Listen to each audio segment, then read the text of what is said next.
అనామికని సామంత్ వాళ్ళ కంపెనీకి తీసుకెళ్తాడు. అనామిక కోర్టుకెక్కిన తర్వాత తనంటే ఏంటో అందరికీ తెలిసిపోయి ఉంటుంది. ఇక తనని చూసి స్టాఫ్ అంతా అక్కడ మొగుణ్ణి రోడ్డున పడేసింది. ఇక్కడ మన బాసును పట్టుకుంది. డబ్బు కోసం గడ్డి తినే మన బాస్‌కి ఇలాంటిదే కరెక్టు. దొందు దొందే. మన బాసును కూడా రోడ్డున పడేస్తుంది అని వాళ్ళంతా చెప్పుకుంటూ ఉంటారు. ఇక సామంతు, అనామిక ఒకప్పుడు కాలేజీలో క్లాస్‌మేట్. అప్పుడు సామంతు అనామికకి ప్రపోజ్ చేస్తే తను పట్టించుకోకుండా కళ్యాణ్‌కి డబ్బు, పేరు ఉందని తనకి వల వేస్తుంది. అది చెడడంతో ఇప్పుడు సామంత్‌కి దగ్గరవుతుంది. ఇక సామంత్ తనని తన ఛాంబర్‌లోకి తీసుకెళ్తాడు. మనిద్దరం కలిసి బిజినెస్ చేసి మిరాకల్స్ చేద్దామని అనామిక అంటూ ఉంటే, ఇక సామంత్ అయితే ఎన్ని చేసినా 100 ఏళ్ల చరిత్ర ఉన్న స్వరాజ్ గ్రూప్ ఆఫ్ కంపెనీని కొట్టే సంస్థ ఈ 100 ఏళ్లలో పుట్టుకురాలేదు అని తను చెప్తూ ఉంటే, ఇక అనామిక అయితే ఇప్పుడు ఆ చరిత్రకి చెదలు పట్టింది. దుగ్గిరాల కుటుంబంలో ఇప్పుడు పరిస్థితులు సరిగా లేవు.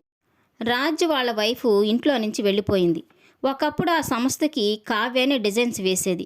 ఇప్పుడు తను లేదు కాబట్టి నంబర్ 1 పొజిషన్ నుంచి స్వరాజ్ గ్రూప్ ఆఫ్ కంపెనీ పడిపోతుంది అని అనామిక అంటుంటే, ఒక్క కావ్య డిజైన్స్ వేయడం వల్ల అలా ఏమీ జరగదు. ఎందుకంటే అది బ్రాండ్ వాల్యూ అలానే ఉంటుంది అని సామంత్ అంటూ ఉంటే, అయితే కావ్యని మన వైపు తిప్పుకుంటామని తనంటూ ఉంటుంది. అయినా భర్త మాట కూడా వినకుండా ఇంట్లో నుంచి వెళ్ళిపోయిన కావ్య మన మాట ఎందుకు వింటుంది? విరోధులమైన మన దగ్గర తనెందుకు పని చేస్తుంది అని అతను అంటూ ఉంటే, ఇక అనామిక అయితే వాళ్ళ ఫ్యామిలీ చాలా పూర్ ఫ్యామిలీ. ఖచ్చితంగా కావ్య తన కాళ్ళ మీద తను నిలబడడానికి ప్రయత్నిస్తుంది. దాన్ని మనం ఉపయోగించుకుందామని తనకు చెప్తుంది.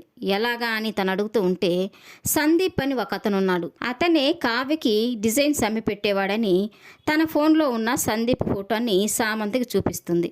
ఇక మేనేజర్ని పిలిచి అతనికి కూడా ఆ ఫోటో చూపించి, ఇతని పేరు సందీప్, ఇంతకుముందు కావ్య డిజైన్స్ని ఇతని అమ్మి పెట్టేవాడు.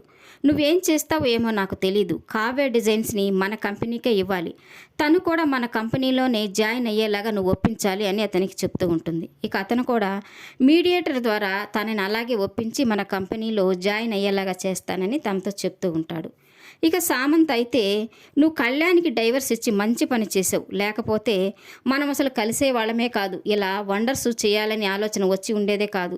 నువ్వు నా జీవితంలోకి రావడం చాలా సంతోషమని అనామికని మెచ్చుకుంటూ ఉంటాడు. ఇక అనామిక తనని దివాళా తీస్తుందని, రోడ్డున పడేస్తుందని సామంత్ అస్సలు ఊహించడు.